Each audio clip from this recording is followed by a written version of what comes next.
안녕하세요. 한 주 동안 평안하셨습니까? 오늘은 성경의 여인들 마지막 시간으로 여러분들과 함께 현대 기독교 여성관과 기독 여성인의 사명에 대해 함께 나누어 보려고 합니다.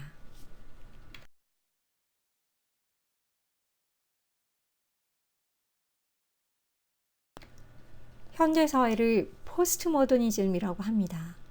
또한 급속히 변화하는 정보화 시대의 과정에서 미래학자들은 21세기는 3F의 시대가 될 거라고 말하고 있습니다. 그것은 여성, female, 감성, feel, 상상력, 픽션의 시대의 약자로, 즉 여성 특유의 창의성, 감성, 수평적, 배려라는 특성으로 대변된다고 말하고 있습니다.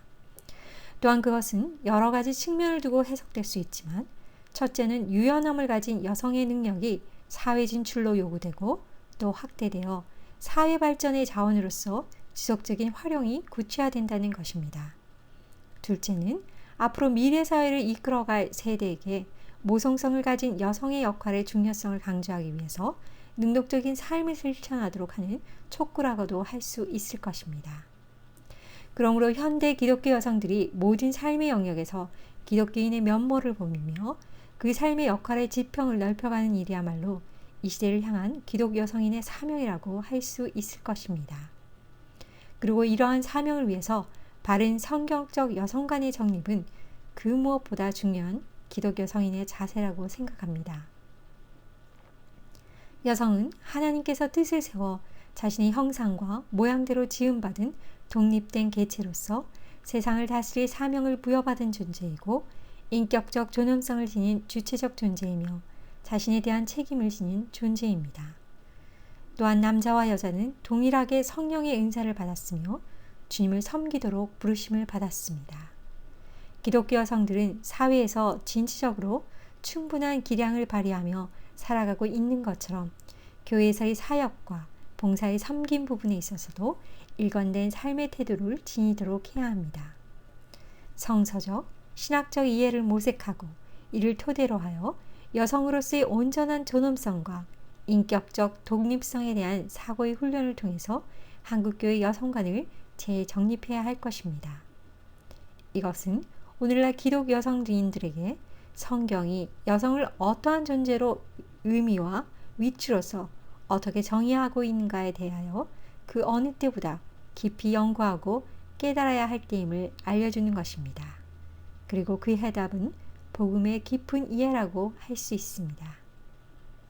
오늘 수업을 통해 이 시대 속에서 기독교 여성으로 살아간다는 것은 어떤 삶의 모습을 보여주어야 하고 또 어떤 삶의 의미를 나타내야 하는가를 함께 나누는 시간이 되길 원합니다. 먼저 여성관의 다양한 관점들을 기독교적 세계관에서 점검해보고 문제점들을 살펴보고자 합니다. 첫째, 유교주의 여성관입니다. 우리나라는 전통적으로 유교주의 영향을 많이 받아왔으며 이것은 아직도 우리나라 여성관에도 큰 영향을 미치고 있다고 할 수 있는데요. 그 내용을 대략 살펴보면 고대 유교의 여성관은 오륜의 부부유별에 집약되어 있다고 할 수 있습니다. 맹자는 이 오륜을 성인이 발견한 인간 세상의 가장 핵심이 되는 5가지 불변의 질서라고 했습니다. 여기서 오륜의 여성관이라고 할 수 있는 부부유별관은 주역의 예관에서 기원하고 있는데요. 주역에서 말하는 예는 하늘과 땅, 남자와 여자, 남편과 아내, 부모와 자식, 임금과 신하의 관계를 상하관계로 파악하고 이 상하의 질서가 지켜질 때 예의가 이루어진다고 한 것입니다. 유교주의에서 여성교육의 3대 인간상은 아내와 며느리 그리고 어머니로서의 인간상입니다. 그 외에 여성 자신을 인간상으로 하는 교육적 인간상을 찾아보기 힘들다고 할 수 있는데요. 따라서 조선시대 여성들은 가부장적 사회의 여성을 억압하는 질서 안에서 많은 애환을 가지고 있었습니다. 그들은 그들의 애환을 담은 탄식류 가사인 규방 가사에 보면 여인으로 태어난 것, 차별적인 교육, 혼인으로 인한 친정과의 이별, 시집살이, 부부이별, 소박, 가난, 인생무상 등이 그 내용으로 등장하는 것을 볼 수 있습니다. 또한 결혼생활로 인한 애환이 이들 내용들 중 가장 많이 등장한다고 할 수 있습니다. 이처럼 유교주의 여성관은 가부장주의를 뒷받침하는 사상이 되었고, 이러한 가부장주의는 남성에게 절대 권력을 부여하고 여성을 남성의 종속물로 보고 남성이 여성을 억압적으로 지배하는 것을 정당화하였다고 할 수 있습니다. 가부장주의는 여성의 역할을 가정에 한정시키고 여성을 남성의 보조적 존재로, 그리고 여성은 남성을 무조건 따라야 하는 존재로 규정하였다고 할 수 있습니다. 기독교적 세계적 관점에서 볼 때 가부장주의 문제점들을 살펴볼까요? 첫째, 유교적 가부장주의는 하나님이 세우신 권위에 대한 부정적인 인식을 갖게 만들고, 이는 가정에서의 아내와 남편의 관계를 상호 보완 관계가 아닌 지배와 종속의 관계로 보게 합니다. 성경에서는 부부 관계에 있어서 아내가 남편에게 순종할 것을 이야기했지만 또한 피차 복종하라고 했으며 문화 명령을 남녀와 모두에게 동일하게 주셨습니다. 또한 남편에게 아내를 그리스도께서 교회를 위해서 자신 주신 같이 사랑하라고 말씀하고 있는데요. 이것은 남편에게 보다 희생적인 사랑을 요구하고 있다라고도 볼 수 있습니다. 이에 반해서 가부장주의는 남녀관계를 갈등관계로 보게 함으로써 남녀 간의 온전한 연합과 상호 존중을 깨뜨린다고 볼 수 있습니다. 성경이 말하는 참된 권위는 희생적인 섬김을 동반하는 권위입니다. 그러므로 가부장적 남자의 권위는 성경의 권위의 개념까지 왜곡시킨다고 말할 수 있습니다. 둘째, 가부장주의적 사고는 여성을 하나님의 형상대로 지음받은 인간으로서 남성과 동등한 인격체로 보기보다 남성보다 열등한 존재로 보고 있습니다. 그러므로 가부장주의에서의 여성은 인격적인 존재라기보다는 남성의 부속물에 불과하며 이것은 곧 여성의 비화와 연결된다고 할 수 있습니다.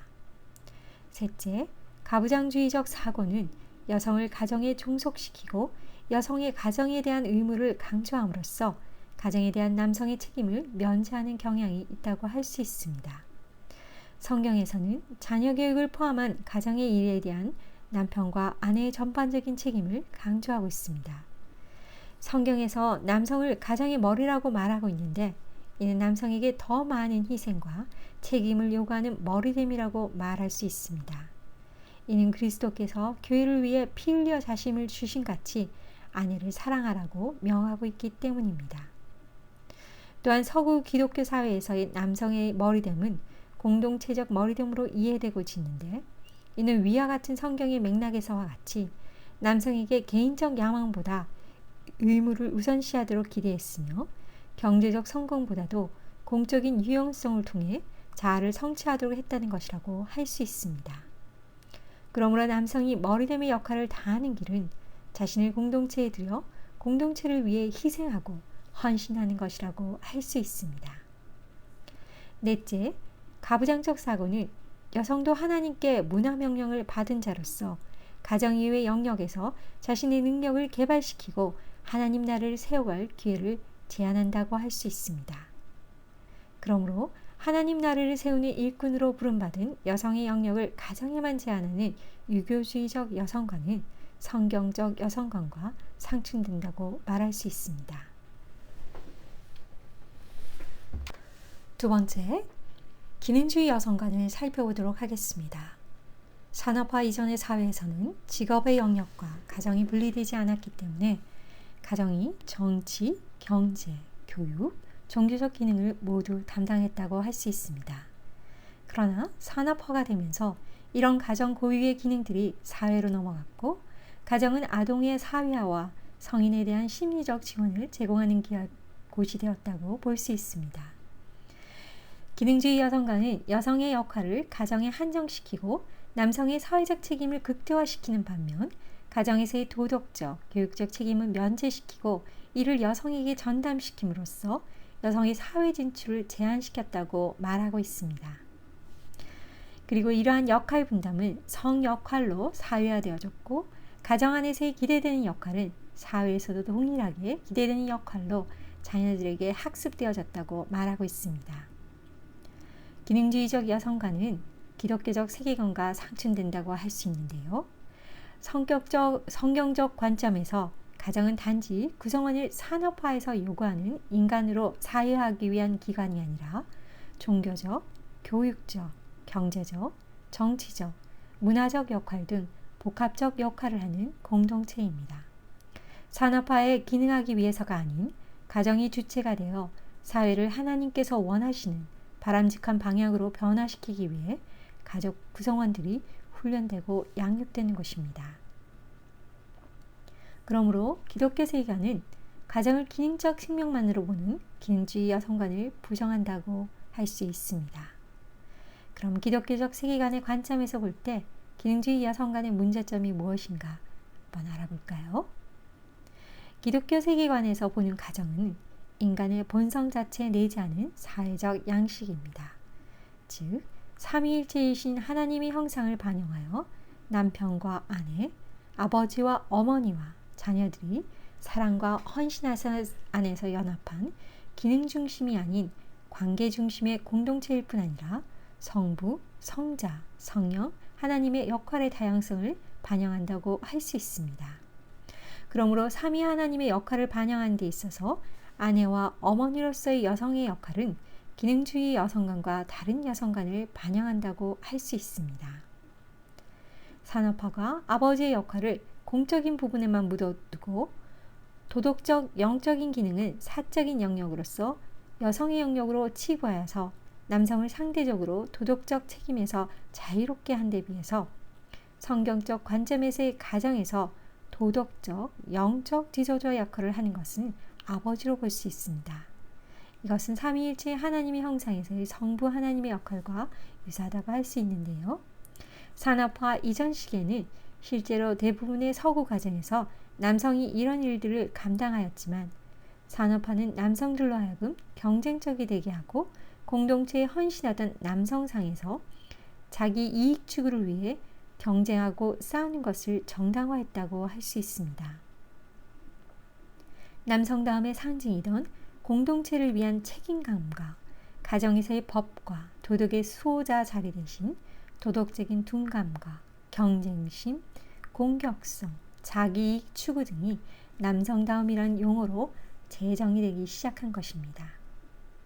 그리고 여러 심리학자들의 연구 결과에 의하면 산업화 시대의 이데올로기처럼 아버지가 자녀들의 양육에 직접적으로 참여하지 않을 경우에 자녀들은 많은 정서적 부정을 겪게 된다고 합니다. 즉, 아버지는 자녀가 성장하는 전 시기에 있어서 분노 등 부정적인 감정을 건져내게 해소하는 통로가 되어주는데요. 아들과 딸 모두에게 성적 정체감을 발달시킨 토대를 놓는 역할을 한다고 할 수 있습니다. 또한 아들과 딸이 겪게 될 대인관계에서 상호작용을 할 수 있는 기반을 제공하고 올바른 부모 역할의 모델을 제공한다고 할 수 있습니다.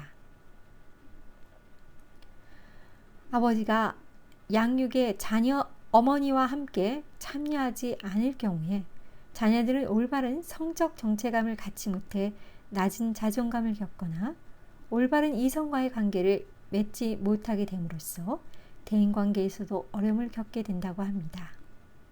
독립심이나 성숙한 성인으로서의 자아를 갖지 못함으로 인해서 사춘기에 지나친 성관계나 약물 복용 등 일탈을 야기하는 요인이 되기도 한다고 심리학자들은 말하고 있습니다. 이는 양육의 영역이 여성 고유의 영역이 아닌 아버지에게도 책임이 있는 공동의 영역임을 보여주는 것이라고 말할 수 있습니다. 기능주의에 입각한 산업화의 옹호는요, 한국 사회로 넘어오면서 모성과 자본주의의 생산성이라는 이데올로기와 결합하는 양상을 낳았다고 할 수 있는데요. 인간의 존재 자체를 존재론적으로 이해하며 받아들이는 모성 본래의 성격이 한국 사회에서 자본주의의 생산성이라는 이데올로기와 접하면서 비생산성의 영역에 들어가는 양육과 보살핌의 영역을 담당하고 있는 어머니들이 자본주의의 가치에 평승한 모성주의의 왜곡 현상을 만들었다고도 할 수 있습니다. 이는 양육과 보살핌을 생산성 있는 것으로 가시화하기 위해서 아이들을 생산성이 높은 성인으로 길러내고자 하는 열망과 함께 한국의 어머니들이 교육열에 불타는 어머니들로 만들고 사교육 시장에 과열을 가져왔다고 해석되어지고 있습니다. 성경에서의 바람직한 어머니는 잠언 31장을 저술한 르무엘 왕의 어머니에 의해서 알 수 있듯이 자녀를 사회가 추구하는 인간을 만들기보다는 사회가 추구하는 가치가 잘못됐다면 그것을 거스르는 바른 교훈을 행할 수 있는 지혜를 가르치는 어머니로 볼 수 있습니다. 그러므로 잠언이 우리에게 시사해 주는 점은 자녀에게 세상의 흐름에 편승하는 가치를 제공하는 어머니가 아니라 세상을 거스르는 보다 바람직한 방향으로서의 지혜를 가르치는 어머니가 참 어머니상이요, 이것이 우리 시대에 필요한 여성상임을 분명히 말해주고 있습니다. 성경적 여성관은 가정을 관리하는 1차적 책임을 여성에게만 둠으로써 여성이 사회에 진출하여 선한 영향력을 발휘하는 것을 가로막는 기능주의적 여성관을 반대합니다. 또한 가정과 자녀 양육에 있어서 남성의 책임을 면제해주지 않습니다. 그리고 여성은 삼위일체의 하나님의 형상을 반영하는 가운데 가정과 사회 모두에서 하나님의 영향을 발휘하도록 부름받았다는 점을 말하고 있습니다. 따라서 성경적인 어머니의 역할은 기능주의적, 자본주의적 가치에 편승하는 교환 가치가 높은 자녀를 양육하는 것이 아니라 사회에 하나님의 영향력을 끼칠 수 있는 자녀를 양육하는 어머니의 역할을 강조하고 있다고 할 수 있습니다. 세 번째로 살펴볼 여성관은 여성주의 여성관입니다. 여성주의는 1970년대 이후 전통적인 성별 분업의 불가피성을 주장한 기능주의의 이의를 제기하며 등장하였습니다. 이들은 자연 발생적인 제도로서의 가족 개념에 대해 비판하고 있는데요. 가정을 생물학적 단위가 아니라 다른 사회기관과 상호작용하면서 끊임없이 변하는 사회의 단위로 보아야 한다고 주장합니다. 이러한 주장을 하는 이유는요, 가정의 사랑과 보살핌 등 정서적이고 가치적인 요소를 합리성보다 우위에 두는 점을 비판하기 위한 것이라고 할 수 있는데요. 또한 가정의 변화 가능성을 이야기하지 않음으로 해서 사회 변화에 따른 여성의 역할의 변화를 인정하지 않으려는 것을 경계하고, 또한 남녀 차이로 구분되어지는 분업에 대해 비판한다고 할 수 있습니다. 또한 여성의 모성 역할 미화나 이타주의 부각, 그리고 가정의 안식처 기능의 강조는 여성을 또 다른 방법으로 소외시킨다고 보고 있는데요. 즉, 여성이 이러한 모든 것을 가정에 제공해야 하기 때문에 여성은 가족 구성원들의 안식처 기능을 제공하기 위해 항상 가정의 영역에 얽매일 수밖에 없는 구조와 가사노동을 할 수밖에 없다고 주장하고 있습니다. 그러면 기독교 세계관이 내서 볼 때 여성주의의 문제점들은 무엇인가 한번 생각해 볼까요? 여성주의는 남녀 관계를 상호 보완적인 협력 관계로 보기보다는 대결 구도로 보고 있습니다. 사회와 여성의 관계도 대결 구도로 보고 있다고 할 수 있는데요. 개혁주의 인간론의 저자 후크만은요, 남녀의 관계에 대해 이렇게 언급하고 있습니다. 남자와 여자로서의 인간 존재는 그 홀로는 하나님의 형상이 될 수 없고 서로의 교제를 통해서만이 하나님의 형상을 반영할 수 있게 된다고 하였습니다. 여기서의 교제는 삼위일체이신 삼위 하나님의 교제와 닮은 교제를 의미합니다. 이것은 곧 남녀 간의 상호 섬김과 순종, 사랑에 근거한 교제라고 할 수 있습니다. 그러므로 남녀의 관계는 갈등주의 입장에서 평등을 쟁취하려는 관점에서 풀 것이 아니라 진리 안에서의 상호 협력을 방해하는 요소들을 남녀 모두가 제거해 간다는 입장에서 풀어가야 할 것입니다. 같은 맥락에서 양승우는 그의 책 기독교적 세계관을 통해 여권운동에서 평등이라는 이름으로 남녀 간의 차이까지 인정하지 않으려는 점을 지적하면서 남성의 과업지향적 성격과 여성의 관계지향적 성격이 서로 소화를 이루며 상호보완적 관계로 발전하는 것이 남녀 관계를 설명할 수 있는 방법이라고 하였습니다. 이렇게 기독교적 세계관은 남녀 관계를 대결 구도로 보지 않고 상호보완적인 협력 관계로 봅니다. 남녀의 관계는 삼위일체이신 삼위 하나님의 교제와 닮은 교제를 의미하는 것으로 이것은 남녀 간의 상호 섬김과 순종, 사랑에 근거한 교제라고 할 수 있습니다. 성경적 여성관에 대해서 살펴보겠습니다. 먼저 구약의 여성관에 대해서 살펴볼까요? 창세기 1장 27절에서 28절 말씀입니다. 하나님이 자기 형상, 곧 하나님의 형상대로 사람을 창조하시되 남자와 여자를 창조하시고 하나님이 그들에게 복을 주시며 하나님이 그들에게 이르시되 생육하고 번성하여 땅에 충만하라. 땅을 정복하라. 바다의 물고기와 하늘의 새와 땅에 움직이는 모든 생물을 다스리라 하시니라. 성경은 인간이 하나님의 형상과 모양대로 창조되었다고 말씀하고 있습니다. 이것은 인간이 다른 창조물들과는 다르게 독특하게 하나님의 성품과 속성을 가지고 창조되었다는 것을 의미합니다. 신학자 메리 에반스는요, 여자의 전 존재는 남자와 마찬가지로 창조주 하나님의 개별적이고 목적 있는 행위에 의해 직접 창조된 것이다.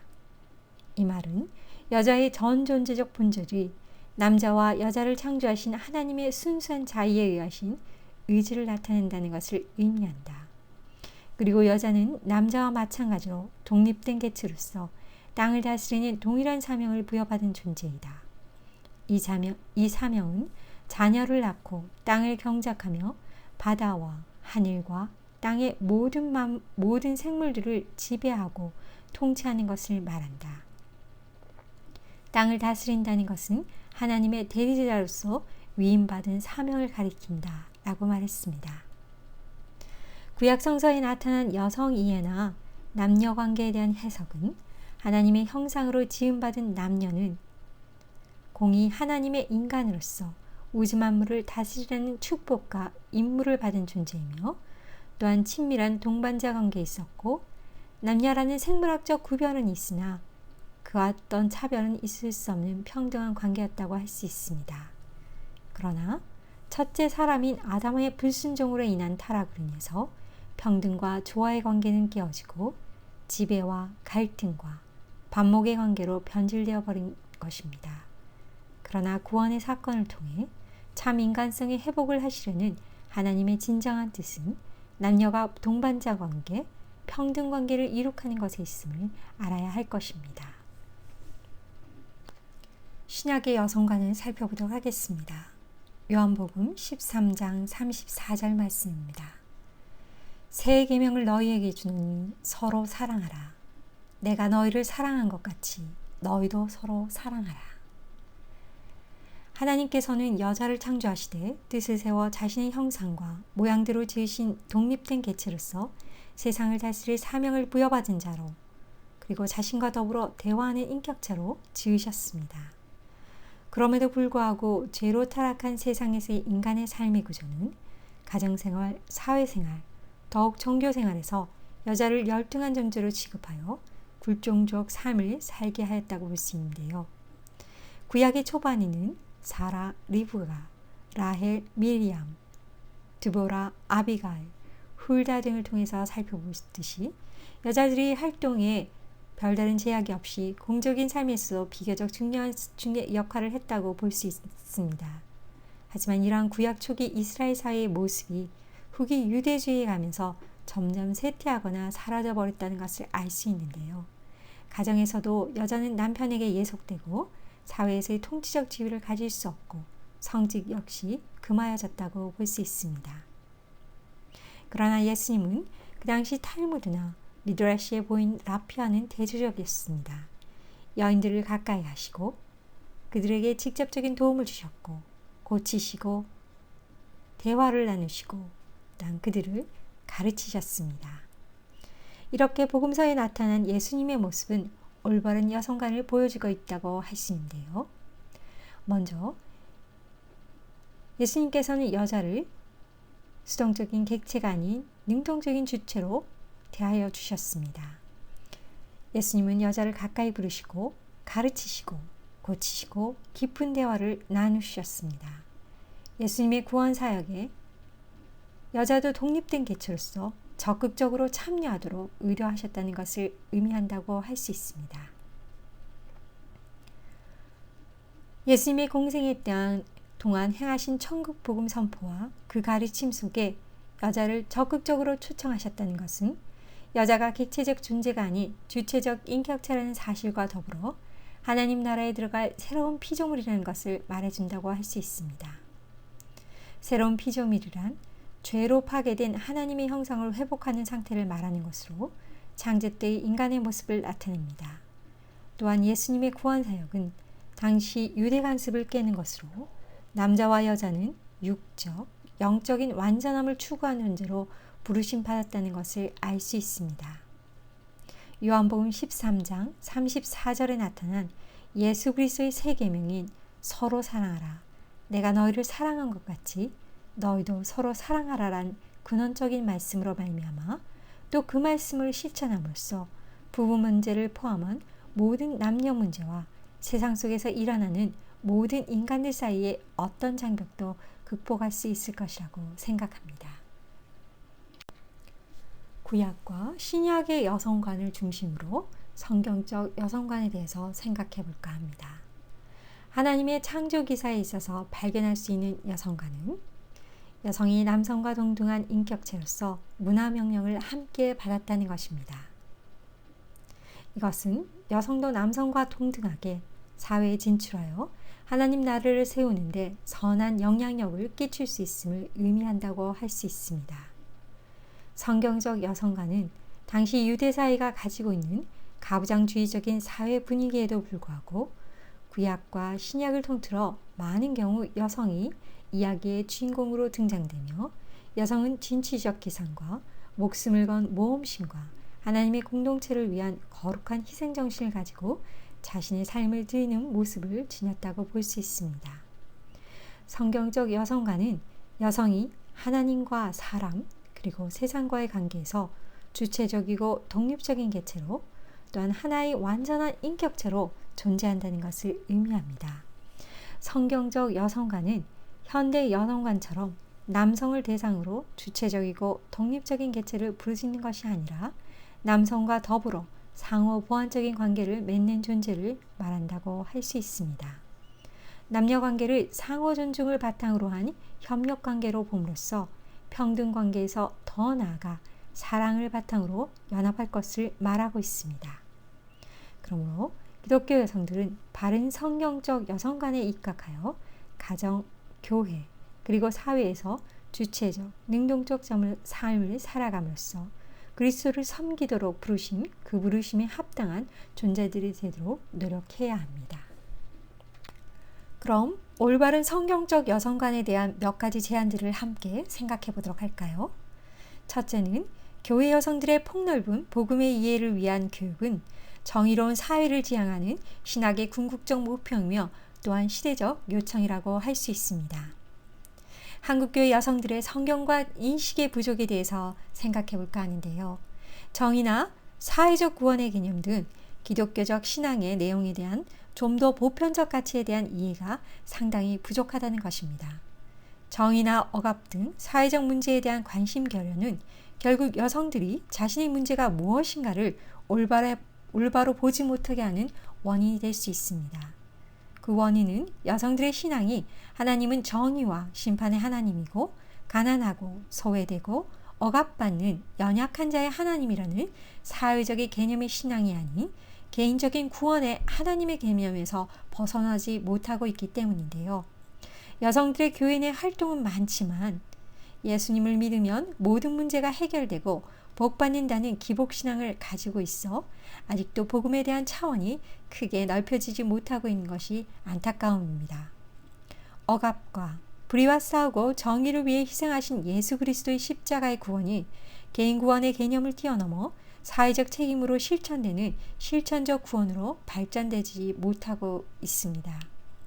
여성들의 신학적 이해는 좁은 의미의 복음에 의해서 벗어나 보편적인 의식을 가지고 평등하고 정의로운 사회를 향하여 생명을 살리는 복음으로 이해되어야 합니다. 그것이 나와 내 가족과 이 사회 전체를 복음 안에서 건강하게 세우는 하나님의 뜻임을 분명히 알아야 합니다.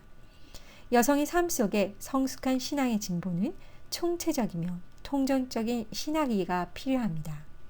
이것은 여성들에게 그리스도인으로서 복음의 가치를 나타내는 바로미터라고 할 수 있습니다.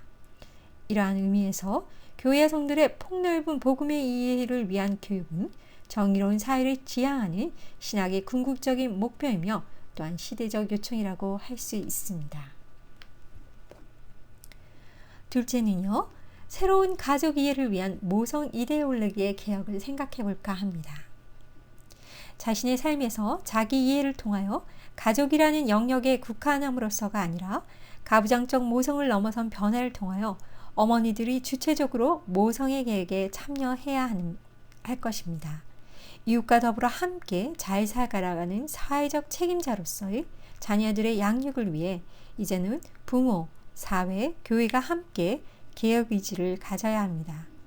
그것은 앞으로 핵가족 사회에서 보다 확대된 가족 간의 가치체계나 개념에서 가족에 대한 바른 이해가 모색되어야 할 것입니다. 여성들이 전통적으로 맡아온 양육의 책임이나 역할을 남편의 공동 참여와 책임으로 함께 감당해야 합니다. 그래서 자녀와 어머니가 열린 마음으로 상호적 배려에 근거한 긍정적인 이해에서 개방적인 인식의 전환이 새로운 가족 이해의 모성 모델의 기초가 되어야 합니다. 현실적으로 아버지가 육아에 참여하기 위해서는 열린 마음으로 가족에 대한 개방적인 이해들이 있어야 하고요. 이러한 의식 향상이 결과적으로 오늘날의 가족의 위기와 해체를 막을 수 있다고 생각합니다. 세 번째는 교회 여성들의 가치와 지위 향상이 새롭게 변화되어야 한다는 것입니다. 구체적으로 볼까요? 첫 번째는 가부장적 구조에 순응한 이러한 여성들은 자신의 열등성을 내면하여 의존성뿐만 아니라 여성들이 여성들에 대한 신뢰를 상실하게 되고 또한 서러운 변화에 대한 두려움과 교회 안에서의 훌륭한 여성으로서의 위치가 주는 칭송과 안정성을 상실한 것에 대한 두려움 때문에 가부장제적인 구조를 비판 없이 포용하게 된다는 것인데요. 이러한 가부장적 구조에 의한 순종의 이데올로기의 문제는 지속적으로 그리고 광범하게 공론화되어야 될 필요가 있다고 생각합니다. 그 이유는 자기 자신의 삶을 제한하고 왜곡시키는 허위의식 또는 오인의 메커니즘으로부터 벗어나기 위해서입니다. 가부장제적인 현실을 분명하게 직시하여 보다 구체화되어야만이 올바른 역할과 자아 이해를 재구성할 수 있는 가능성을 개선할 수 있기 때문이라고 생각합니다. 둘째는 젊은 여성 의식 조사에서 교회의 여성 비율이 과거에는 70에서 80%에 달했지만 현재는 50에서 60%로 감소 형상이 각 교단 통계의 결과 드러났습니다. 이러한 분석을 통해 교회 여성들이 자신의 의식 속에 근본적인 질문을 던져가며 여성 스스로에 대한 비판적 자기 점검이 신학적 차원에서뿐만 아니라 교회의 실천적 차원에서 면밀하게 이루어져야 한다는 것입니다. 교회 젊은 여성들의 잠재력을 개발하기 위해 다양한 매체를 활용하여 활동에 동기를 부여하고 남녀가 함께 쌍방향 소통의 구조를 형성하는 정책과 실천을 제공해야 한다고 할 수 있습니다. 그래서 앞으로 여성의 지위와 역할에 있어서 교회 사역 전문면을 대표하기 위해서는 보다 전문화되고 다변화되어 젊은 여성들의 특성을 더 강화하고 역량을 확대하며 동시에 효율적 사역을 위한 특성을 살리기 위해 장기적인 교육과 개발이 더욱 필요하다고 할 수 있습니다. 폴 트루니에는요, 그에 져서 여성 그리고 그대의 사명이라는 책에서 이렇게 언급하고 있습니다. 여성을 하나의 인격으로 인정하는 것은 여성 스스로가 선택한 것에 대하여 완전히 책임지도록 허용하는 것이다. 이는 여성의 자유를 존중하는 것을 의미한다라고 말했습니다. 또한 존 파이퍼는요, 그에 져서 남자와 여자 무엇이 다른가 해서 진정한 자유는 창조에 대한 하나님의 진리와 그분의 목적을 중요하게 여기고 그분의 선하신 목적과 계획에 조용히 순종하는 것이다. 가장 큰 자유는 하나님의 영으로 새롭게 변화되어 자신이 원하는 것을 하며 그것을 하나님의 계획에 복종시키고 생명과 영광의 길로 나아가려는 자만이 발견할 수 있다라고 말했습니다. 여성들이 여성으로서의 온전한 존엄성과 인격적 독립성을 성취하여 자신의 존재의 참 의미를 발견하게 될 때 비로소 여성은 자신의 정체성과 통전적인 인간이해로 발전하게 될 것입니다. 더 나아가 여성과 여성들이 서로 생산적인 결신과 상호 만족을 얻을 수 있도록 교회 내 모든 활동에서의 온전한 참여를 위한 동기부여가 되어야 합니다. 동시에 교회 내 여성 지도력의 발전과 확장을 위해서 여성들이 눈을 뜰 수 있도록 여성들 스스로가 앞장서야 된다고 할 수 있습니다. 하나님의 딸로서 주체성을 갖고 세상의 빛과 소금의 사명을 감당하는 능력 있고 신실한 여성들이 많이 일어나야 합니다. 교회는 인적 자원으로서 여성을 잘 관찰하고 상담하며 그들이 받은 하나님의 은사를 바람직하게 개발하여 사회와 이웃을 위한 나눔과 섬김의 영성 길잡이가 되도록 해야 합니다. 넷째는 여성의 주체적인 의식과 여성 리더십의 활성화입니다. 오늘날 한국교회 방향을 모색하는 중요한 전환기로서 여성의 주체적인 의식과 리더십의 활성화는 다음 세대를 위한 인류의 가치관과 문화에 있어서 시대적 변화에 대한 대응이라고 생각합니다. 또한 시대의 흐름에 부응하는 사회 변화가 이루어지는 시점에서 교회도 당면한 여성 문제를 직시하고 실천하는 것은 중요한 의무라고 생각합니다. 여성의 특성으로 리더의 강점은 무엇일까요? 여성적 리더십은 경쟁 구도가 아니라 협동이며 구성원들의 조직 구조가 위계 조직이 아니라 대신 수평적 팀의 방향 중심이 된다고 할 수 있습니다. 여성 리더의 기본 목적은 감성과 유연함으로 합리적이어서 창의성 있는 질적 결과물로 조화롭게 문제를 해결하는 능력이 뛰어나다고 할 수 있습니다. 이러한 여성적 가치, 즉 생명을 탄생시키고 생명을 길러내고 타인을 배려하고 포용하는 가치들이 여성적 리더십의 강점이라고 할 수 있습니다. 여성의 리더십 역할이 전문 분야를 대표하기 위해서는 보다 전문화되고 다변화되어야 합니다. 또한 여성의 리더십 특성을 더욱 강화하고 역량을 확대하며 동시에 효율적 사역을 위해서는 장기적인 교육과 개발을 위한 교회의 패러다임이 형성되어져야 된다고 생각합니다. 교회에 여성 리더가 없다면 여성의 실존적인 삶의 필요와 경험을 반영하지 못하고 임신, 출산, 육아 등 여성의 몸으로 경험하는 일과 여성성을 축소하거나 왜곡함으로써 그리스도의 온전한 복음과 소통하기 어렵다고 할 수 있습니다. 그러므로 교회 구성원의 대다수를 차지하는 여성의 고유한 가치와 통찰과 은사를 활용하지 못할 때 교회가 침체되는 것은 물론 인권과 성윤리, 환경과 경제 침체, 이용과 낙태, 노령화 사회 같은 공동체의 문제에 적극적으로 대처하지 못하게 됩니다.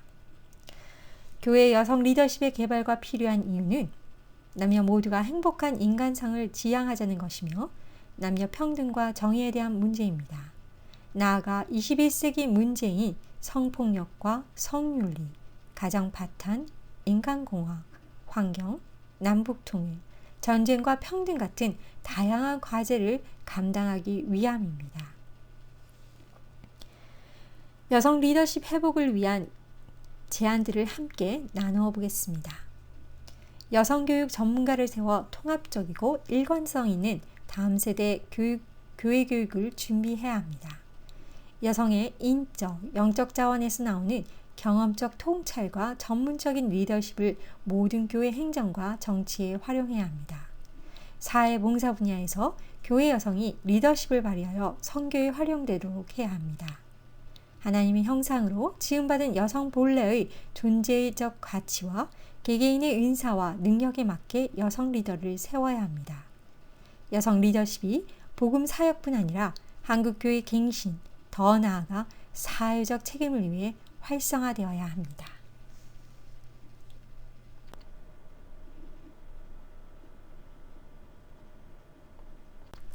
다음은 가정과 기독 여성에 대해서 함께 나누어 볼까 합니다. 첫 번째, 가족에 대한 기독교적 이해인데요. 가족 개념에 있어서 오늘날 우리가 모색해야 할 이상적 가족의 모습을 함께 생각해 보려고 합니다. 최근 우리 사회의 새로운 가족 행태의 특징으로는 첫째, 가족 가치관의 변화 등으로 혈연 중심 가족 일체성과 연대감인 가부장권이 약화되는 반면 부부간의 애정과 행복, 평등이 강조되고 개개인이 인격체로서 존중받고자 하는 욕구가 증가하였다고 할 수 있습니다. 둘째는 핵가족화 현상과 가치관의 변화로 인해 가족의 기능 또한 큰 변화를 가져왔다고 할 수 있는데요. 핵가족화는 여성들의 지위 향상이나 개인의 가치 존중의 특성을 가지며 가족 구성원들의 심리적, 정서적 욕구를 충족시켜주는 사적인 장소로서 기능이 강조되고 있다고 할 수 있습니다. 즉, 다양한 가족 형태에서 개방적 수용과 폭넓은 이해를 위한 인식의 확장은 필수적으로 요구되는 민주적 가족 개념이라고 할 수 있습니다. 현대사회에서 지향해야 할 부부관계, 그리고 부모-자식 관계의 이상적 모델은 유교적 효 개념이 아닌 평등적, 상호 존중하는 배려적인 효라고 할 수 있습니다. 인간의 독립성과 자율성을 존중하는 개인주의적 인간 이해와 함께 인간의 상호 연관성에 대한 새로운 의미의 효 개념이 형성될 때 비로소 더 이상 효의 이름으로 여성들이 무력화되지 않고 복종의 덕이라는 이름으로 아이들의 인격이 짓밟히지 않을 것이라고 생각합니다. 또 효의 이름으로 부모됨의 도리보다 자식의 의무만을 강요하는 억압적 관계가 사라지고 서로를 배려하고 존중하는 평등적 관계의 사랑 개념이 형성될 수 있다고 생각합니다. 그러므로 무엇보다도 오늘날 가족 가치관의 흐름은 가부장적 가치관에서 벗어나 가족에 대한 기독교적 이해가 꼭 필요하다고 할 수 있습니다. 말씀을 볼까요? 창세기 2장 23절에서 24절 말씀입니다. 아담이 이르되 이는 내 뼈 중에 뼈요 살 중에 살이라. 이것을 남자에게서 취하였으니 여자라 부르리라 하니라. 이러므로 남자가 부모를 떠나 그의 아내와 합하여 둘이 한 몸을 이룰지로다. 성서의 가족에는 창세기 2장 23절에서 24절에 가족의 형성이 이루어졌는데 여기에서 남녀의 핵가족화가 인간세의 가장 기본적 단위인 가족의 의미로 규정되어 있습니다. 그러면 현대 가족 구성원들의 역할의 변화에 따른 가족 가치체계를 어떻게 형성할 것인가에 대한 새로운 의문을 가질 수 있게 되는데요. 우리는 예수님의 말씀에서 그 해답을 찾아보려고 합니다. 누가복음 8장 21절에서 예수님은 누구든지 하나님의 뜻대로 하는 자는 내 형제요 자매요 모친이라 라는 말씀은 혈연적인 관계를 초월한 가부장주의 가족의 의미가 아닌 분명 새로운 가족 의미를 제시하는 예가 된다고 할 수 있습니다. 즉, 결혼과 가정의 영적인 중요성을 강조하셨다고 볼 수 있는데요. 또 이 땅에서의 가정은 예수 그리스도 안에서 하나님의 자녀가 된 사람들과 하나님과의 관계를 설명하기 위한 교육적인 도구가 된다고도 할 수 있을 것입니다. 이것은 기독교적 가정에 대한 분명한 신학적 재규정이며 사회학적 실체로서의 가족과 생물학적 연관성으로서의 가족의 전통적 의미를 상대화시키는 것으로 해석될 수 있는데요. 즉, 기독교 공동체는 생물학적, 사회학적, 감정적 관계를 넘어서는 관계이며 예수 그리스도를 통한 하나님 중심적 공동체의 의미를 지닌다고 할 수 있습니다. 가정을 이루는 남편과 아내는 하나님의 은혜 왕국을 이루는 예수님과 교회처럼 뗄 수 없는 관계에 있고 피는 물보다 진하다는 말처럼 예수님의 보혈로 이루어진 영적 가족은 육신의 가족보다 진하다고 할 만큼 가정과 교회가 어우러져 있다고도 할 수 있습니다. 이렇게 가족의 규범적 정의를 하나님의 뜻을 행하는 자라고 규정하는 것은 이웃이 누구인가에 대한 정의와 연관되어진다고도 볼 수 있습니다. 사랑을 행하는 자가 이웃이라는 이웃에 대한 예수의 새로운 개념은 가족에 대한 개념과 마찬가지로 사회적인 통념적 개념과 이해를 넘어선다고 할 수 있습니다. 기독교의 가족에 대한 바른 이해는 무엇보다 열린 가족 이해입니다. 이것은 다양한 가족의 양태에 대한 사랑과 배려에 근거한 가족 구성원들 간의 관계 회복을 말한다고 할 수 있습니다. 그러므로 가족의 새로운 개념은 자녀에 대한 양육 의식에 있어서 이웃과도 서로 존중하며 성숙한 인격 성장으로 사람을 키우는 것이라고 할 수 있습니다.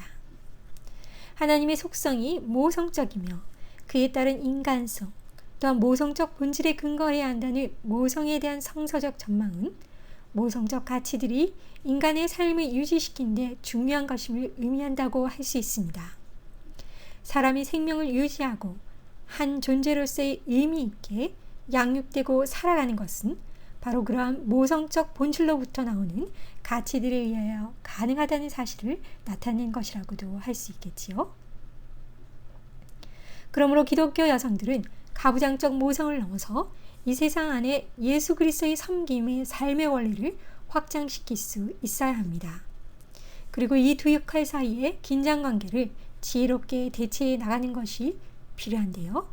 그것은 또한 생물학적 모성의 집착인 가부장적 모성을 넘어서서 변화된 어머니들이 대안적 모델의 모성으로서 개혁되어져야 함을 뜻한다고 할 수 있을 것입니다. 기독교인의 삶의 생명력이 되는 가정은 그리스도의 몸의 한 표현으로서 가장 영향력 있는 교회입니다. 그러므로 기독교적인 모성 개념은 가족 가치관의 변화에 따른 인간의 자유와 해방을 향한 인식 확장과 구체적 실천에 기여하는 개념이 되어야 합니다. 즉, 평등하고 정의로운 민주가정의 지향이라는 신학적 궁극적 목표를 가져야 할 것입니다. 다음은 남편과 아내의 성경적 관계에 대해서 알아보도록 하겠습니다. 에베소서 5장 22절에서 25절 말씀입니다. 아내들이여 자기 남편에게 복종하기를 주께 하자라. 이는 남편이 아내의 머리됨이 그리스도께서 교회의 머리됨과 같음이니 그가 바로 몸의 구주시니라. 그러므로 교회가 그리스도에 하듯 아내들도 범사에 자기 남편에게 복종할지니라. 남편들아 아내 사랑하기를 그리스도께서 교회를 사랑하시고 그 교회를 위하여 자신을 주심같이 하라. 에리 프롬이라는 신학자는요, 사랑이란 기쁨, 흥미, 지식, 슬픔 등 자신의 살아있는 모든 것을 상대방에 표현하는 것은 물론 자기 생명까지 내어줌으로써 상대방의 감각을 강화하고 상대방의 생활을 풍요롭게 만든다. 그 속에서 자기가 살고 있음을 느끼는 것이라고 했습니다. 또한 스턴버그 학자는요, 사랑의 3요소를 이렇게 정의했는데요. 친밀감, 열정, 헌신으로 규정했습니다. 이것은 사랑과 결혼 생활에 대한 귀한 가르침이라고도 할 수 있을 것입니다.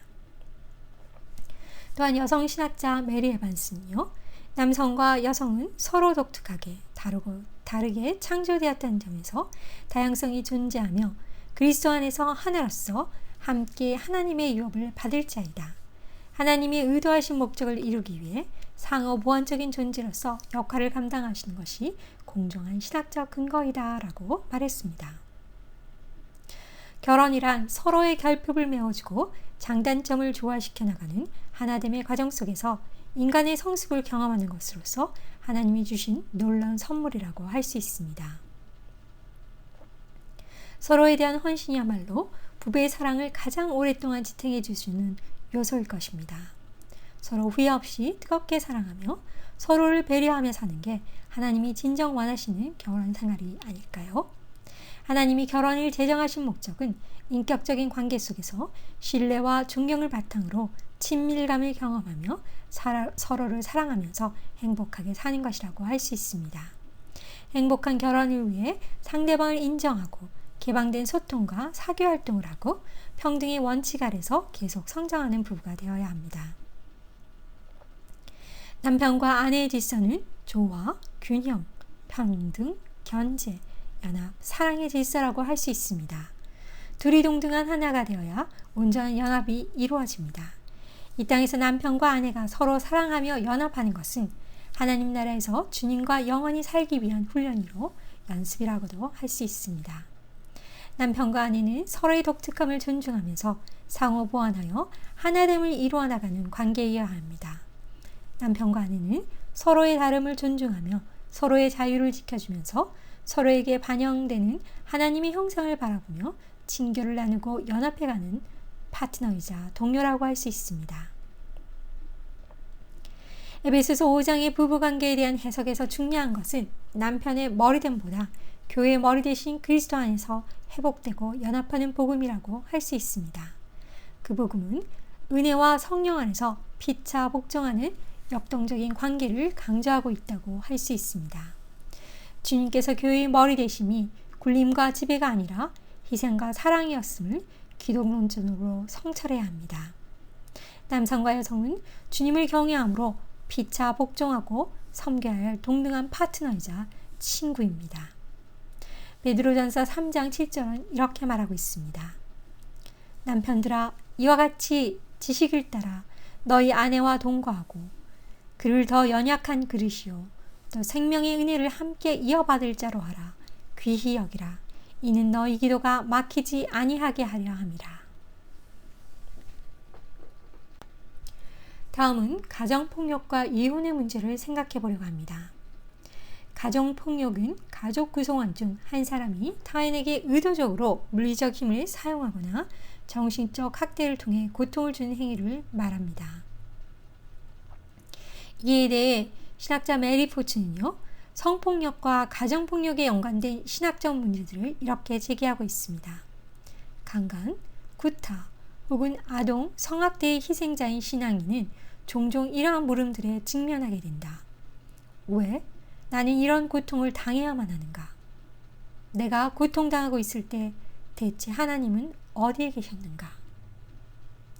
이에 대해 그녀는 다음과 같이 언급하고 있습니다.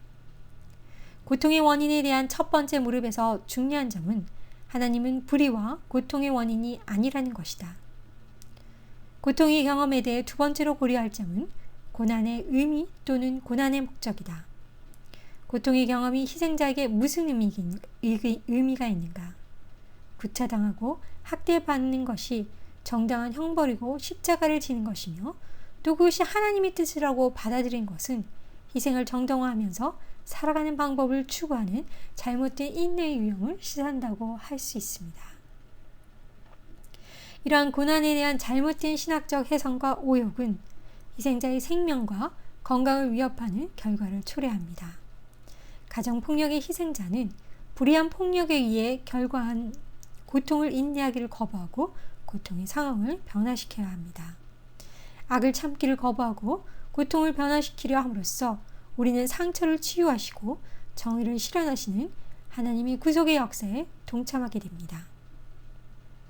기독론의 상징 예수님의 십자가가 고통의 모델로서 잘못 해석되어져서는 안 됩니다. 그러나 예수님의 십자가 처형은 고통을 제거하거나 신성시하는 것이 아니라 온갖 형태의 불의한 폭력에 대한 거부이며 심판이다라는 것을 기억해야 합니다. 또한 메리 포츠는요, 이러한 성폭력이나 학대에 관해서 다음과 같이 결론 짓고 있습니다. 이처럼 고통을 정당화하는 신학은 사람들이 고통을 당하는 것이 하나님의 뜻이며 유일한 선택은 그 고통을 인내하는 것이라고 가르치고 있다. 불의로 인한 고통을 문제 삼고 도전하고 분노를 느끼고 자신의 환경을 변화시키기 위해 노력할 여지가 없게 만드는 것이다. 이런 신학은 결과적으로 희생자로 하여금 무기력해지고 희생을 당하고만 있도록 하며 그리하여 희생자의 신체적, 심리적, 정신적 생존이 위협을 받게 된다. 이처럼 고통의 의미에 대한 잘못된 이해는 정의를 원하시고 풍성한 생명을 약속하시는 하나님의 의도를 무시하는 것이다 라고 말했습니다. 여성 신학자 로즈마리 튜톤은 또 이렇게 말했습니다. 그리스도의 십자가가 그리스도인들에게 매저키즘적인 죄의식과 무가치감과 무저항을 주입시키는 데 이용되고 있다. 악을 받아들이고 참는 것이 마치 대속적인 것처럼 간주되고 있다 라고 말했는데요. 예수님의 고난은 진정한 화해를 위한 것으로 불의에 대한 순응이 아니라 하나님의 정의를 새기기 위한 것임을 간과해서는 안 됩니다. 자녀 훈육과 학대의 차이에 대해서 알아볼까요? 에베소서 6장 4절은 이렇게 말하고 있습니다. 또 아비들아 너희 자녀를 노엽게 하지 말고 오직 주의 교훈과 훈계로 양육하라. 주의 교양과 훈계로 양육하라는 건 내 자녀라고 해서 내가 함부로 할 수 있는 게 아니라 하나님의 형상을 입은 존귀한 존재로 여겨 양육하라는 뜻입니다. 자녀를 키우는 일은 부모 입장에서는 기쁘게 짊어져야 할 십자가요. 자기 자신과의 끝없는 절제와 신앙훈련이라고 할 수 있습니다. 이혼에 대처하는 교회의 자세에 대해 생각해 보려고 합니다. 2009년 통계 자료에 따르면 우리나라 이혼율은 OECD 국가 중 1위라고 합니다. 교회가 건강하려면 건강하고 행복한 가정이 필수입니다. 이혼에 대해 방광하는 자세가 벗어나서 적극적으로 대처하여 보살필 필요가 있습니다. 교회는 가정폭력과 이혼에 대해 관심을 갖고 도울 수 있는 방법이 무엇인지 고민해야 합니다. 가정폭력과 이혼 위기에 놓인 교회 여성을 함부로 정죄하거나 외면하는 무정하고 상투적인 행동은 하지 말아야 합니다. 그러므로 상처받거나 소외된 여성을 찾아가는 치유 목회가 오늘날 교회에 필요한 요소임을 간과해서는 안 됩니다. 한국 교회 미래는 가정의 복음화와 신앙적 삶의 실천에 달려있다고 할 수 있습니다. 한국 교회가 가정을 돌보며 세우는 일로 전환한다면 한국 교회 기초가 탄탄해질 뿐만 아니라 교회도 갱신될 것입니다. 가정에서 부모로서 어떻게 신앙생활을 해야 할지, 남편과 아내가 행복하게 살아가는 비결이 무엇인지, 고부간의 갈등을 어떻게 해결해야 하는지, 자녀의 신앙교육은 어떻게 할 것인지 가르쳐야 합니다. 나아가 사회 정의와 사회적 책임을 어떻게 감당해야 할지, 사회에서 정직과 이웃사랑을 어떻게 실천할지, 직장 생활은 어떻게 할지 등 성도들의 실존적 삶의 문제를 다루어야 합니다. 목사가 가정사역과 성도의 삶에 관심을 갖게 되면 부부가 신앙으로 바로 세워짐으로써 이혼을 줄일 수 있습니다. 부모가 자녀의 신앙교육에 힘쓰게 되면 자녀의 탈선과 과도한 학교 생활의 경쟁 스트레스를 줄일 수 있으며 신앙교육으로 자라는 자녀들이 다음 세대 한국교육의 주역이 될 수 있습니다. 교회는 한 지체가 고통받으며 모든 지체도 함께 고통을 받고 한 지체가 영광을 받으면 모든 지체도 함께 즐거워하는 유기체입니다. 그러므로 주님 안에서 남녀 한 사람 한 사람을 소중히 여기며 각자가 하나님으로부터 부여받은 독특함과 멋스러움과 지혜를 인정하며 연합함으로써 정의와 평화를 이루는 교회의 공동체가 되도록 헌신해야 합니다.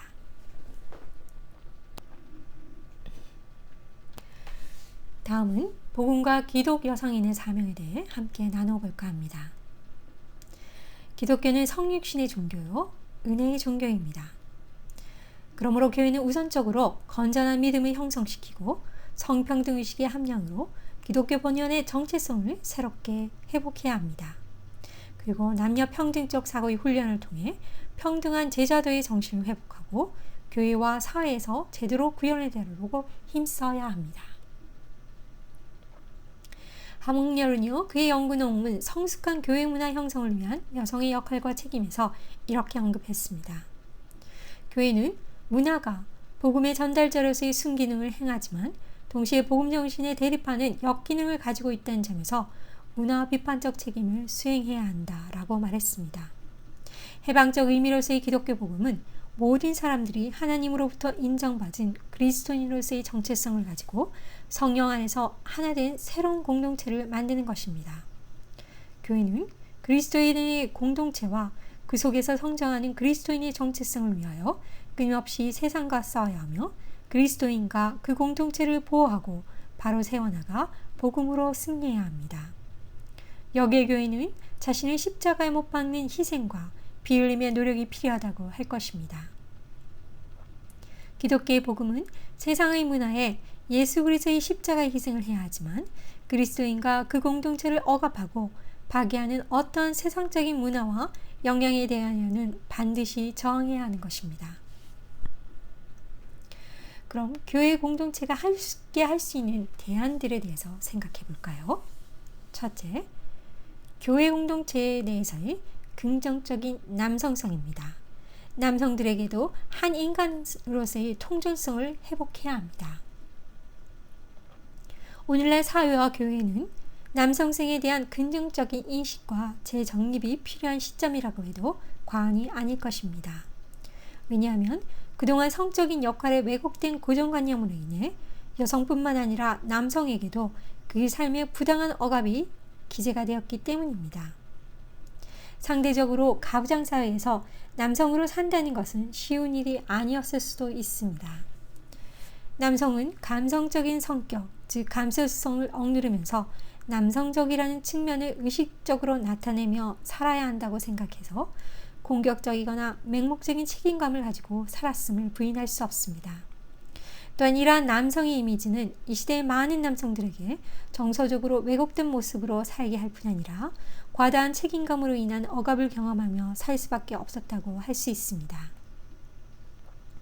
따라서 남성 또한 스스로가 자신에 대하여 고정관념이나 고정된 틀을 벗어나는 비판적 자기성찰이 필요하다고 할 수 있습니다.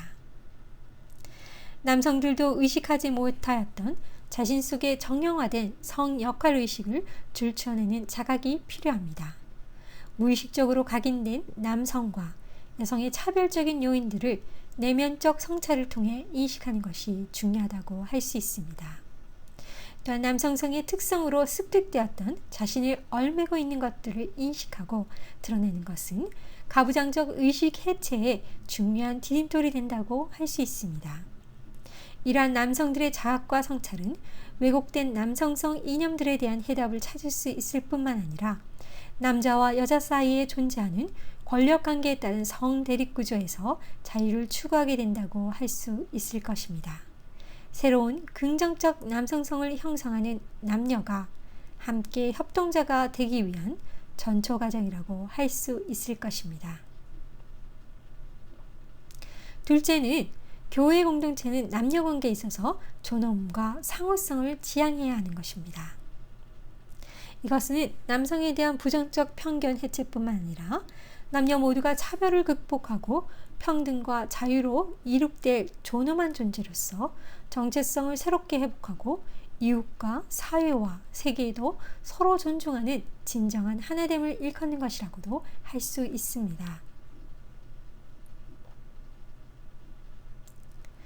교회 공동체가 새로운 남녀평등 문화의 건설을 위해 배현주 씨는 그의 논문에서 이렇게 언급하고 있습니다. 여성에 대하여 위계질서적, 권위주의적, 온정주의적인 입장을 취하는 가부장적 남성성이 아니라 여성과의 건설적인 파트너십을 이룩할 수 있는 긍정적인 남성성이 무엇인가에 대해서 전 교회가 이해하지 않고는 평등 공동체가 이룩되기 어렵다. 남성이 가부장주의에 도전하는 것은 남성성을 거절하고 비하하는 것이 아니라 여성을 대성화하는 고압적인 헤게모니가 남성적 특성이라는 편견을 해체하고 여성과 건설적인 파트너십과 상호 존중의 관계 속에서 함께 일하고 사랑하며 논쟁하고 용서하며 상호 성장을 위해서 더불어 살아갈 수 있는 남성성을 재구성하는 일이다 라고 말했습니다. 참된 남녀 해방으로의 길은 탈가부장제이며 끊임없이 교정되고 정화하는 작업을 통해서 이루어짐을 기억해야 합니다. 새로운 참뜻과 진가는 공동체 구성원의 성장이 촉진되고 전인적 해방의 촉도를 통해서만 확인된다고 할 수 있습니다. 더 정확히 말하면 모든 유형의 차별과 억압 구조를 변혁시키는 힘으로 더 나아가 인류의 평등, 자유, 그리고 정의로서 평화를 향한 복음의 해방적 비전으로 나아가는 것이라고도 할 수 있습니다. 이것이 바로 신학 해석이 지닌 복음 정신의 가치로서 시대를 뚫고 들어가는 대안적 음성이요, 또 성경 본문이 밝히고 있는 초월적인 음성이며 전인적 구원관을 일으켜내는 것이라고도 할 수 있을 것입니다. 셋째, 교회 공동체는 남녀 평등화의 관점에서 교회 개혁의 주체자로서 신학적인 비전과 구체적인 목표를 제시하여 기구 조직을 만들고 개발하여 목표에 도달하기 위한 과정과 절차를 만들고 구체적으로 과시화시켜 나가도록 추진하여야 합니다. 넷째, 성도들의 삶에 있어서 개선해야 할 주요 과제로서 기독교 신학이 여성의 의식화 개선을 위해 신학적 해석의 차원을 높여야 할 것입니다. 우선적으로 새로운 성서 해석을 설교나 교육시간, 소모임을 통해 성서 이해에 대한 기독교적인 생각을 나누고 토론화시켜서 신학적 성서 이해의 성수를 높여야 합니다. 앞으로 교회는 다양한 프로그램과 함께 적극적으로 성서의 연구와 교육의 활성화에 더욱 힘써 매진해야 합니다.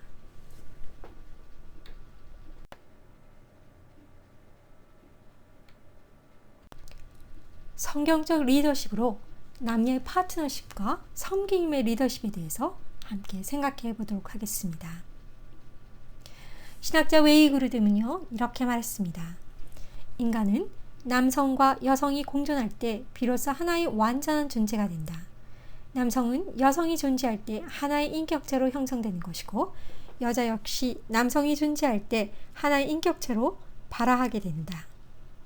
하나님께서는 인간을 창조하시되 남자와 여자 두 인격체로 나누어 창조하심으로 남자와 여자 사이에 구별을 두셨다.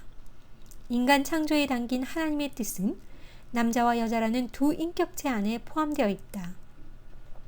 이 땅에서 번성하며 세상을 다스리라는 하나님의 뜻은 남자와 여자 모두에게 주어진 것이다 라고 말했습니다.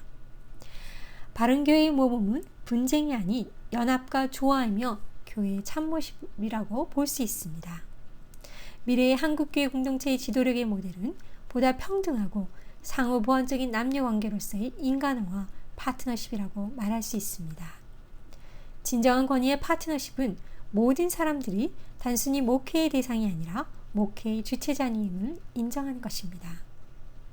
그래서 협동성을 가지고 교회 공동체 안에서 동력자 정신을 조정해 줄 구조와 방식을 선택하여 하나님 나라를 향한 공동의 과제에 모두가 함께 참여하는 것이라고도 할 수 있습니다. 김영관은요, 그의 연구 논문 남과 여의 동등성에 관한 신학적 고찰에서 이렇게 언급하고 있습니다. 인간으로서의 남녀 관계는 궁극적인 존재같이 그 이상의 의미를 함축하고 있다. 남녀는 인간으로서 상호 보완 관계, 즉 수평적 관계에 의존하게 된다. 그러나 이 수평적 관계는 불완전하다. 왜냐하면 성삼위일체 하나님과의 만남을 통한 수식적 관계가 배제된 남녀의 수평적 관계는 끝없는 긴장의 연속이기 때문이다. 남녀의 수평적 관계는 그 삼위일체 하나님을 인식함으로 기인하는 수식적 관계에 그 본질적 기초를 두어야 한다.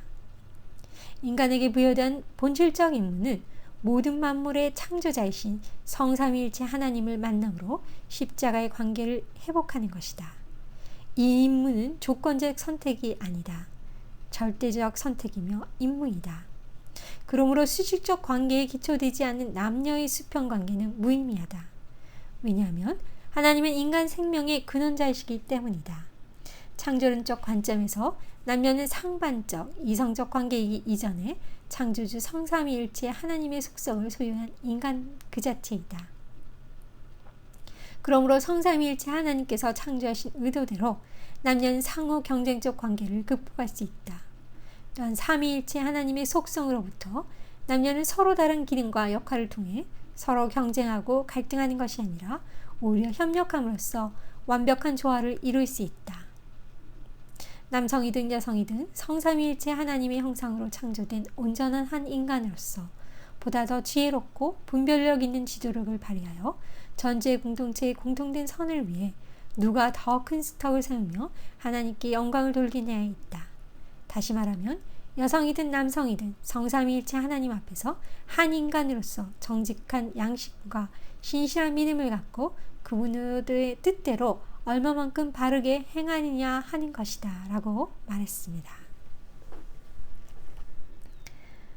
성경은 힘과 권력에 근거한 리더십이 아니라 하나님께서 주신 권세와 성품과 영성에 근거한 온유한 리더십을 이상적으로 제시하고 있다고 볼 때 이와 같이 유순하고 부드러운 수위적 리더십은 의도적으로 노력해도 갖추기 쉽지 않으며 남성들에 비해 여성들의 강점을 살려야 함을 보여준다고 할 수 있습니다.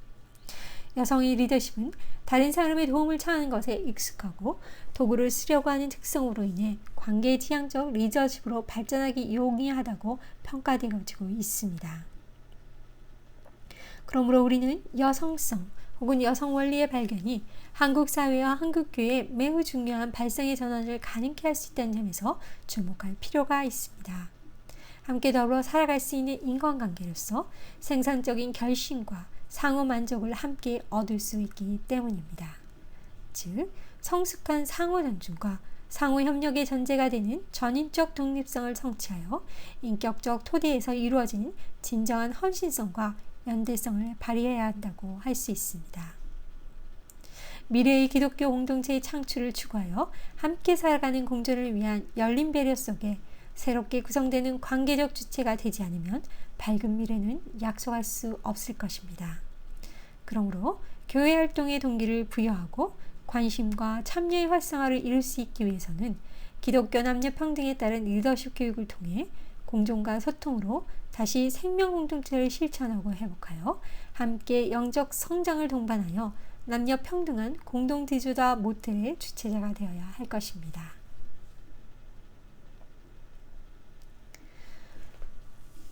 데이빗 네이더트는요, 그의 책 리더의 시간을 통해 이렇게 언급하고 있습니다.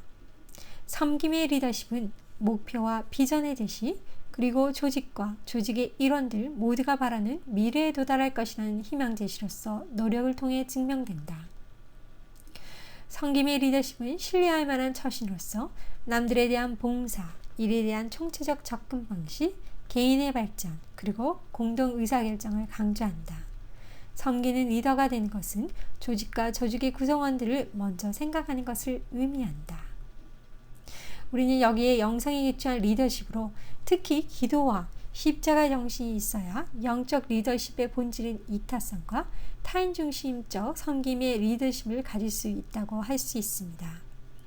이렇게 볼 때 성경적 리더십은 관계를 통한 섬김의 리더십이라고 할 수 있으며 하나님과의 사랑의 관계를 뿌리를 두고 공유하는 목적을 향해 사람들과 동행하는 과정에서 섬김을 통해 영향을 미치는 과정이 곧 성경적 리더십이라고 할 수 있을 것입니다. 남성과 여성은 각각 하나님의 형상대로 창조되었고 문화명령이라고 불리는 공동명령을 받았습니다. 즉, 하나님의 남녀 대리자로서 이 땅을 정복하고 다스려야 하는 사명을 함께 받은 것입니다. 따라서 선교 현장에서도 하나님의 대표로서의 리더십 사명을 이루기 위해서는 남성과 여성의 리더십이 공동으로 요청된다고 할 수 있습니다.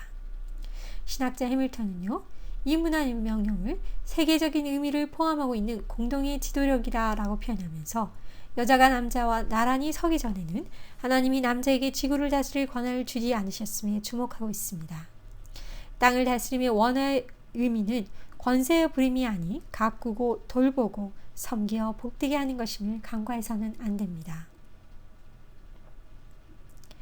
공동 사명을 받은 남녀 리더십은 이 땅을 돌보고 섬겨 복되게 해야 하는 것입니다. 여성은 문화 사명 성취를 위해 하나님이 인간을 돕듯이 자발적으로 돕는 자로 창조되었습니다. 히브리어 형용사인 배필의 정확한 의미는 짝꿍의 뜻과 함께 힘과 지위에서의 동등함의 뜻이 함께 내포된 독립자를 뜻합니다. 즉, 하나님이 기대하시는 여성 리더십은 하나님 앞에 부름받은 사역자로서 자발적으로 돕는 리더십이라고 할 수 있습니다. 예수님의 지상 최대 명령은 곧 세계 선교 명령입니다. 모든 족속으로 제자들을 삼으라는 지상 명령 성취를 위해서 부어주신 성령 안에서 그 인사가 개발된 남녀 리더십 모두가 투입되어야 합니다.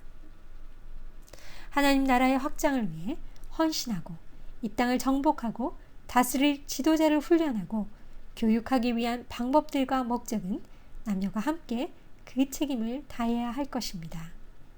세상과 인간을 만드신 하나님의 뜻을 바르게 이해하고 하나님이 자신의 형상대로 남자와 여자를 창조하셨다는 창세기 1장 27절의 말씀과 우리 모두가 그리스도 예수 안에서 하나라는 갈라디아서 3장 28절의 말씀을 바탕으로 서로 존중하고 사랑하고 협력하면서 태초에 하나님이 천지 만물을 창조하고 보시기에 좋았던 타락 이전의 상태, 곧 평등하고 조화로운 창조 질서의 상태를 회복해야 할 것입니다.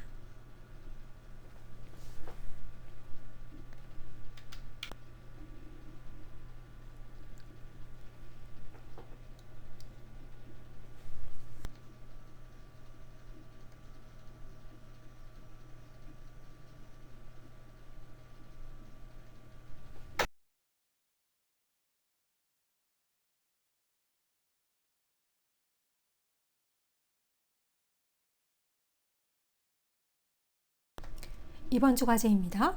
교과서 읽기, 단원 7부 읽기입니다. 믿음의 여인과의 만남, 브리스길라 편입니다. 과제문란에 올려진 믿음의 여인 브리스길라의 삶을 통해 그녀의 삶 가운데 하나님이 어떤 위치를 차지하고 계시는가를 묵상하고요. 본문에 있는 질문들 중 3가지를 택하여 하나님께서 마음에 떠올려 주신 것들을 기록하여 제출하시기 바랍니다. 그동안 수고하셨습니다. 감사합니다.